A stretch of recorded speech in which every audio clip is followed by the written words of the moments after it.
evening and welcome to a very special interview show of the Prode. Today we are here once again with another in-depth analysis of the ongoing Russia-Ukraine crisis, and this time we are joined by a very special guest from Washington, D.C., Dr. Yong-Bee Lim. Dr. Lim is the Deputy Director of the Janne Nolan Center on Strategic Weapons, and he is also an editorial fellow at the Bulletin of the Atomic Scientist. Dr. Lim holds a doctorate and master's in biodefense with a specialization in terrorism and homeland security services, and is also a renowned expert on biological weapons. Thank you so much, sir, for your time. A very warm welcome to the show. No, thank you so much for inviting me. And I really appreciate the fantastic work that the Prode does in looking at all of these issues from multiple angles. So I'm very happy to be here. I'd also like to add that that was a very warm welcome. And I am here in my personal capacity. So the words and statements and the items that I say in this particular interview do not reflect the official view of the Janne Nolan Center or the Council on Strategic Risks. They are based off of the experiences and knowledge that I have gained over the past decade and more as an individual that has been studying this field. Yeah, sir. Thank you, sir, for your kind words. I would like to begin the discussion by asking that what are your thoughts on the recent updates coming from Ukraine about the conflict? So that is a fantastic question. And I think the first thing that we have to say is that it's an exceptionally tragic situation. So we're talking about citizens dying in Ukraine. We're talking about, service member deaths are also terrible. My last understanding is that in terms of the number of displaced individuals in Ukraine, it's currently sitting at 10 million, which is a terrible tragedy. So my hope as we proceed forward, with this discussion is that we really focus on the idea that this really has very real impacts on people's lives.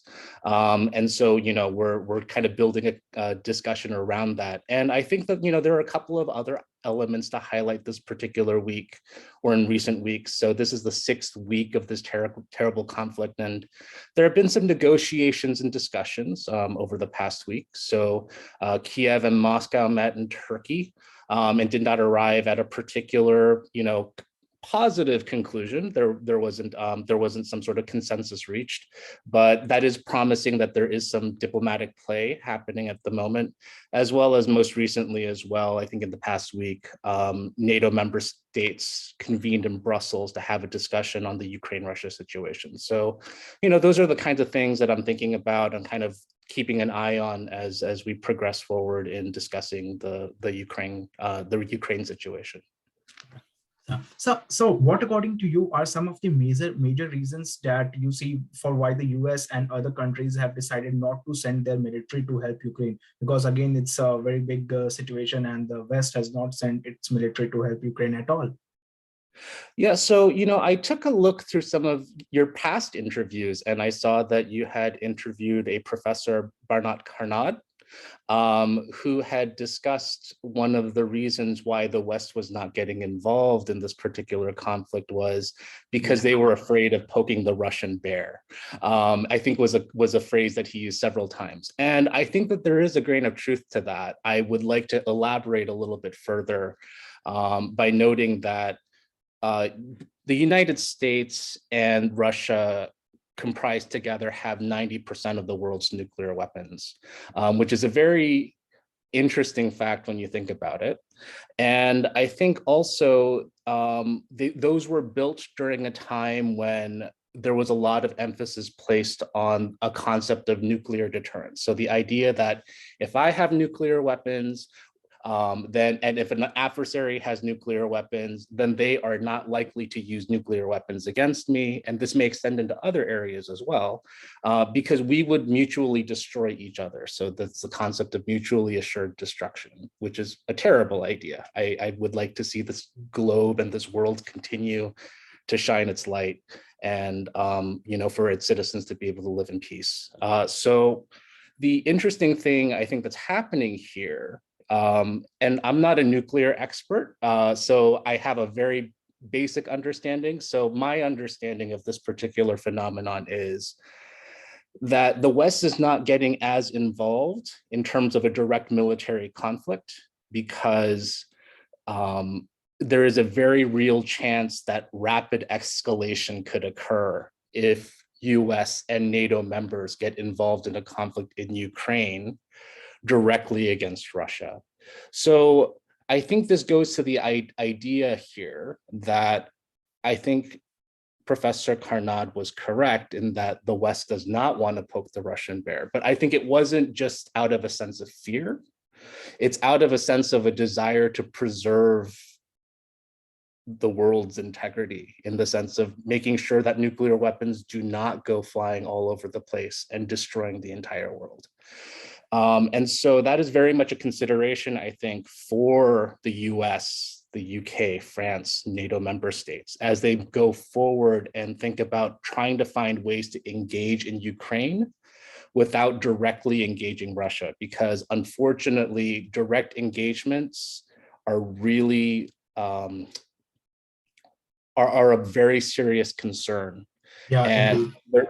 right, and there just might not be very many off-ramps for diplomacy or lower level engagements if direct conflict occurs. So that, I think, again, I think that he was correct to a certain extent. I just wanted to add a little bit of additional layering to go. It's not just about it's not coming out of a sense of fear. It's also coming out of a sense of concern and of a desire for a greater well-being for the world, to make sure that the world doesn't get destroyed through some miscalculation that escalates to nuclear warfare.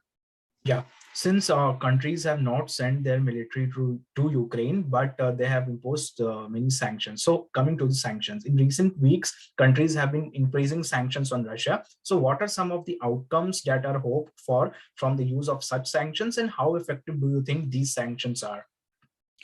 That's a fantastic question. So sanctions historically have been used, and I think, to the modern day, are used as a tool to try to get nations that are under sanctions to do a particular action or not take a particular action. So in this case, the countries that are levying sanctions against Russia, including the United States and a number of other member states of NATO and a number of other countries, are seeking to have access to financial resources restricted for key Russian areas. So the oligarchs, political figures that align with Vladimir Putin, President Putin, tech companies as well, I believe most recently have also been hit with sanctions. And the idea behind these sanctions, again, is to just try to get the states to desist from a particular type of behavior or curb them away from a particular type of behavior. So my understanding, because again, I'm not a political economist, but my understanding is sanctions have a kind of spotty history when it comes to how successful they are. My understanding, at least within this context, is that sanctions may be only as effective if you consider two elements. So the first element is how targeted those sanctions are. So are those sanctions actually targeting the individuals, the groups that actually should be targeted and should feel the financial hurt, essentially. One of the things about sanctions historically has been they've been pretty non-specific. So unfortunately, there's a lot of collateral issues that come up from that, whether that's an impact on average everyday citizens and those types of issues. So, sanctions in that sense aren't perfect, and that needs to kind of be addressed, hopefully, as people are building these. And sanctions are also only as good as airtight they are, in terms of, whether Russia has outside optional recourse in terms of people or nations or states that are willing to get them around those sanctions. So my understanding from the G7 discussion is that there is a very active diplomatic effort on the part of G7 members to directly reach out to members of the global community and say, you know, these sanctions are exceptionally important. These are the reasons why, and we want to make sure that we convey this understanding to you to try to minimize the probability that Russia can find companies or groups or nation states that are willing to help them circumvent these sanctions. So, you know, sanctions are a tool that are historically used to try to get people to do something or not do something, but they do have some potential issues that come up when you use them. And, you know, as I mentioned, one is whether you target the right people or not, and second, whether there are options to circumvent those sanctions based upon other actors that exist in the international arena. Yeah. So apart from sanctions, what are some of the actions that the United States and other nations have taken to address this international crisis? Like, what do you see as future actions that these nations should take? So that's another fantastic question. And I think the first thing that I'd like to point out, because I talked about the kind of tragic elements of this situation, 10 million displaced individuals from Ukraine, the international community has really been trying to, I think, step up and find, you know, allow these individuals that have been displaced to come into their countries, you know, with as minimal bureaucratic barriers as possible. My understanding is that the United States has agreed to take 100,000 individuals from Ukraine, and other nations have done similar or even greater, is my understanding. So that's one way. So there's the humanitarian element there. Another way that that there's been engagement with Ukraine is so indirect. So providing Ukraine with anti-tank armaments, you know, so kind of like arms type items to be able to supply Ukraine to be able to fight a battle with Russia. So again, that is, I think, I know for some viewers that may seem very you know, kind of non-genuine, indirect, but unfortunately, in some of these situations, I think, again, going back to the nuclear annihilation issue, we're trying to keep things as indirect as possible from Western nations to make sure that direct conflict does not occur and we escalate very, very quickly to a place that is exceptionally dangerous. So that's one area as well. And my understanding as well, most recently, given some of the chemical and biological weapons concerns from certain countries that may be used in Ukraine, potentially by Russia, there are some, there's equipment and preparations that are being provided to Ukraine to be able to forward deploy and make sure that they can address those kind of chemical and biological weapons concerns if they do happen to come up. Yeah. So the United Nations are coming to UN. So United Nations Security Council have been convened on multiple occasions during this crisis. So what are some of the key takeaways from these diplomatic engagements, according to you? So I think, you know, it's really a complex question. You ask very, very good questions. So I really appreciate that.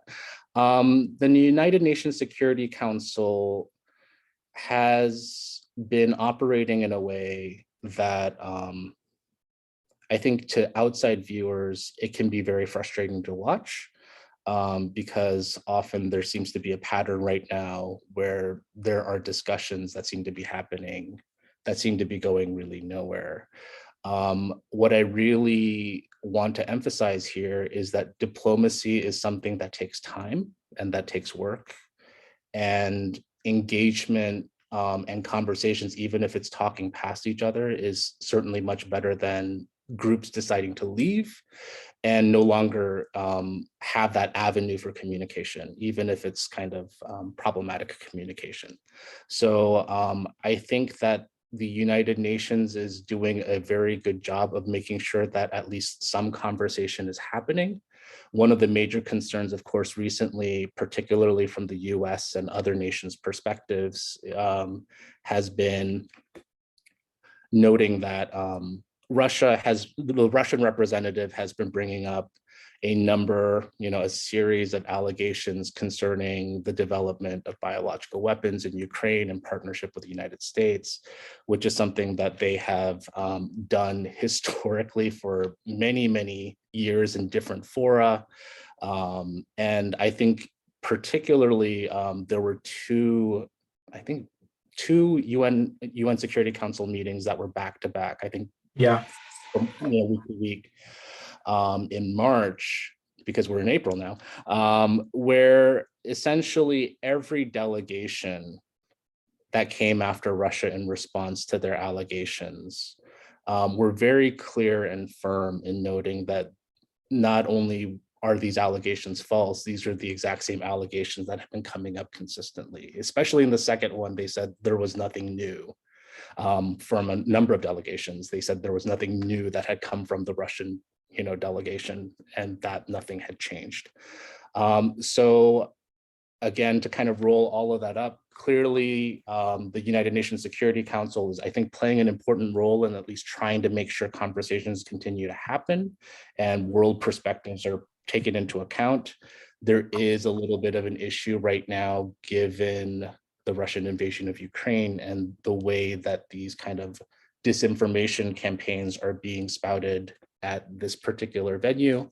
But fortunately, it also seems like there's some consensus building as well within the United Nations Security Council, noting that a number of states and the delegations have been very public and open in saying that these allegations are false, and that these are not new things that have come up before.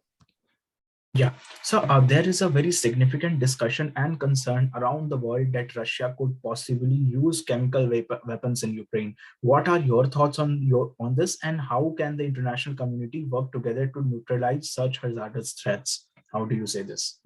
Yeah, so that's a very good question. And I think chemical weapons are of particular concern because we have very strong evidence and have pinned Russia to a number of chemical weapons incidents outside of Russia. Whether we're talking about the Alexei Navalny case, or whether we're talking about the situation in the UK. There are a number of cases that show that Russia has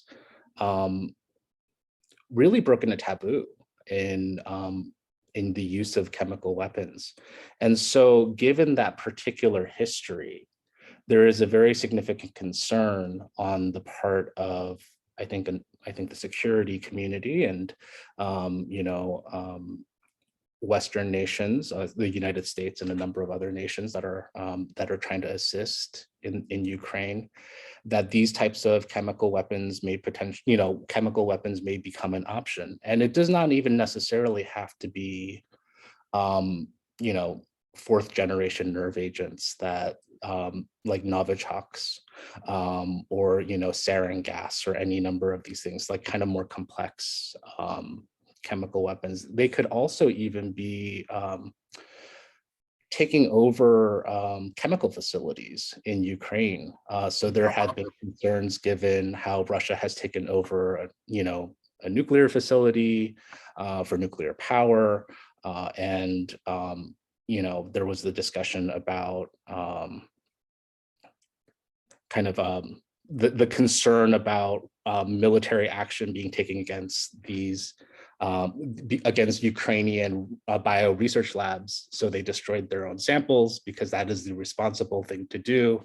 You want to make sure that when there's a conflict happening, you don't necessarily have these, you don't have these research materials accidentally getting out into the environment. And so there's also this concern that there may be the compromise of chemical facilities, say like, maybe one that produces chlorine or any number of these things. So it could be, the concern is either the use of developed weapons or the use of opportunistic ways to, based upon how Russia has been behaving, taking over a chemical facility and then undermining it. And those types of incidents can be exceptionally scary. especially for local people, and had very far-reaching consequences. So I think, in terms of India, removing some of the context, but the chemical incident with Bhopal is something that very much comes to my mind, and has left a very significant scar. So it's really imperative that we find ways to make sure that chemical weapons aren't used, and the ways that we could potentially achieve this is, so we have the Chemical Weapons Convention, which works, essentially as a treaty to make sure that people do not produce and use chemicals as weapons. There's also a kind of part of the difficulty, of course, is you can have chemicals that are necessary for industrial purposes. So kind of finding ways to regulate those, which the Chemical Weapons Convention acknowledges, and also there are certain kind of voluntary fora like the Australia group that help facilitate this type of activity. But at the end of the day, I'm a bit of a pie in the sky kind of person, which translates to I like to dream big. It would really just be great to have a situation where there was just more openness and more understanding and a greater prioritization across the international community, understanding that these chemicals can be for good things. So, for the production of, things that we require to live on a daily basis, but also understanding that they could be exceptionally dangerous. And so, finding ways to increase confidence across nations and reinforce those norms against the use of chemicals for these offensive and horrible purposes is really, I think, is the big picture. Yeah, now we talked about chemical weapons. Now coming to the biological weapons and the area which you have a great expertise in. So Russia has repeatedly raised accusations that the US labs across Ukraine are secretly developing biological weapons. So from your perspective, how do you view these allegations, and what are your thoughts on the same? Well, for individuals that just want to know what my perspective is up front, I think that the Russian assertions on the US labs in Ukraine developing biological weapons is completely false. And I would like, so sorry to interrupt, but your expertise in this question really matters because you have a huge experience in this background. So I really want you to put some light on this. Yeah. Oh, I definitely am planning on going further. And so, that was the short answer. And the kind of longer answer is a lot of what Russia has talked about, and I've alluded to this several times throughout this interview, has been that the United States in some way, fashion, or form has been developing biological weapons that have had, alleged effects, which they can't necessarily show or manifest because they haven't happened. There was a Russian disinformation campaign from the 1980s called, I think, Project Infection, INFEKTION, which was a concentrated disinformation campaign from the KGB that I guess during this time it would have been the Soviet Union, where they said that the United States had produced a biological weapon, which was HIV/AIDS. And this is definitely not the case. And they use other examples. There are other examples of this kind of disinformation throughout history, throughout the Cold War. This is just the most recent manifestation of how Russian disinformation campaigns concerning the US and biological weapons work.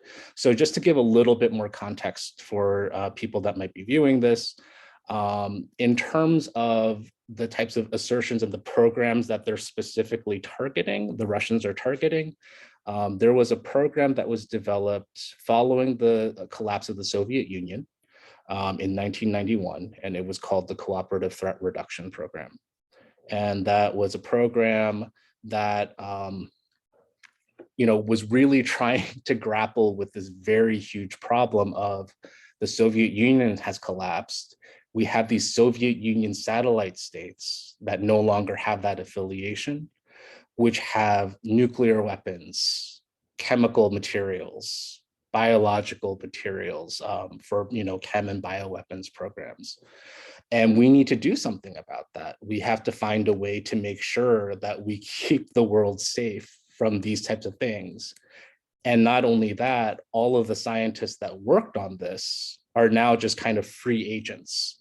And we're very concerned that, we were very concerned that that knowledge could be distributed in a way that would be used for terrible purposes. So starting in 1992, there was a very concentrated effort on the part of the United States to find and dismantle these former Soviet Union weapons of mass destruction programs. It predominantly started with nuclear because nuclear was the primary concern. But then as those issues were being addressed, there was a very great realization that chem and bio were also a very big concern. So that ended up being rolled into the portfolio as well. And by the time that it was up for renewal, I believe in 2004, it was renewed because there was still continued concern. The work still had not been completely completed. But also there was a great realization that just because the Soviet Union had these, kind of materials and concerns, that didn't mean that there weren't other spaces that might also have, across the world, that might have these concerns and could really use, US expertise to be able to address risks associated with, nuke, chem, and bio issues. And so the program was expanded in 2008, from my recollection, to address, countries that were no longer just associated with the Soviet Union. So I believe that the program now sits at addressing 30, it sits at partnering. Note the key word here is cooperative.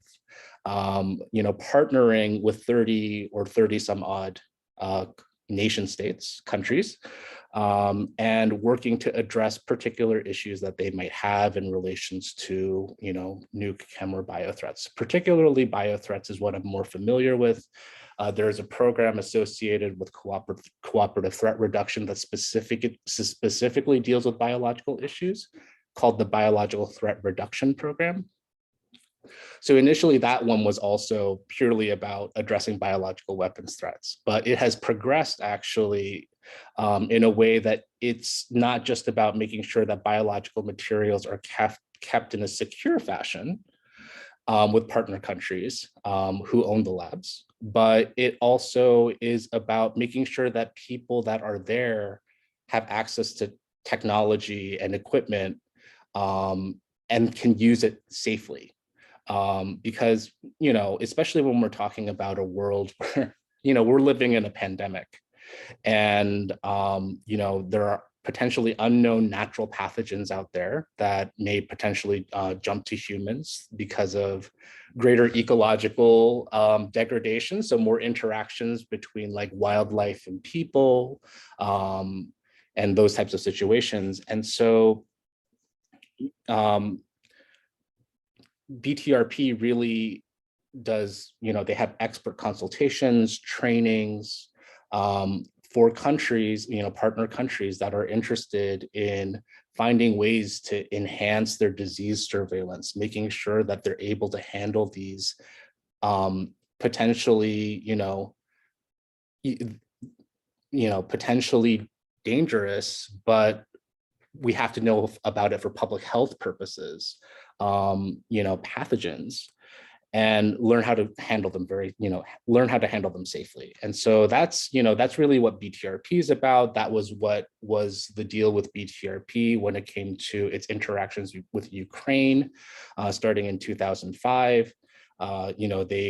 They were building up their disease surveillance capacity. They were building up their ability to do their own research in relations to trying to make sure that, public health needs were met.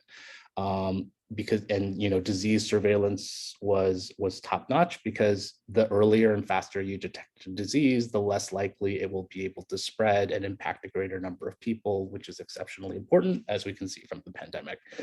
And I think one of the really interesting achievements for a program like the Biological Threat Reduction Program is, outside of China, it was a biological threat reduction program supported lab in Southeast Asia that was actually the first one to fully sample and sequence COVID-19, the pathogen that causes COVID-19. And that was then the next key step to being able to start looking for potential therapeutics and potential vaccines to be able to address this, this huge biological threat that we're still living through, unfortunately. So that was an exceptionally kind of long way of going about and saying that the Russians have a very long history of producing disinformation in relations to the United States and biological weapons. There are no biological weapons that we are producing through these laboratories, and it's quite the opposite, actually. These programs are really about making sure that we can address disease issues in areas so that we can all be safer, healthier together. And I think that's one of the I'm hoping that one of the lessons we can really take from things like COVID-19 is understanding that with better detection technology, with a better understanding of these types of phenomena, and knowing that they might emerge more and more often, it's really more necessary than ever for us to be able to characterize the threat around us. And that's really, it's about characterizing the threat. It's not about producing threat. And that's what really this program and the people that work in it are about. Yes, sir. So now we have come to the end of the interview, and now I would like to conclude the discussion by asking that what does the future holds in terms of this conflict? I think there are no winners. I think, unfortunately, it goes back to the tragic element. I really wish that this was a conflict that had not occurred in the first place. And the fact that people are dying, and the fact that people are being displaced, and that it has affected so many lives worldwide, not just the life of people who are directly involved, but also indirectly, economically, and through several other ways. Exactly. And, it's, so ultimately at the end, I think what this conflict represents is change. And I think, I don't have a crystal ball. I wish I did, to know exactly what would happen after this, but what I would say is, regardless of what the outcome of this particular, conflict is, it's going to have very great geopolitical implications. So, whether Russia wins, whether Ukraine wins, whether neither side wins in some way, fashion, or form, it's a Pyrrhic victory, or there's some other element here. It'll significantly change global relationships, and the world that we were living in, even before this conflict, is not the same. So I think this is a fantastic question. I think that the future holds a great deal of uncertainty.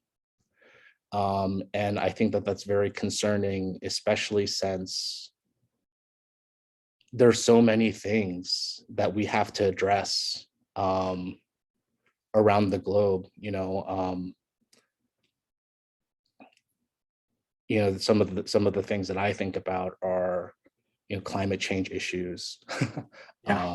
Yeah. The fact that the globe is literally becoming unlivable in a variety of ways. Yeah. And we need to really find a way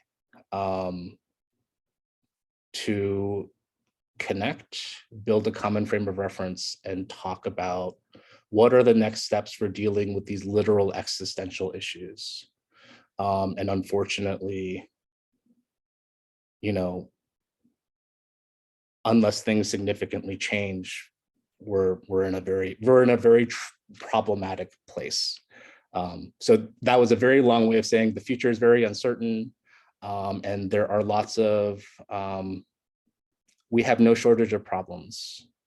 But my hope is that we can at least understand that there are no shortage of problems, and understand that we have to find a way to collectively work together, and find that path forward to make sure that we can do what we can, not just for ourselves, but for future generations.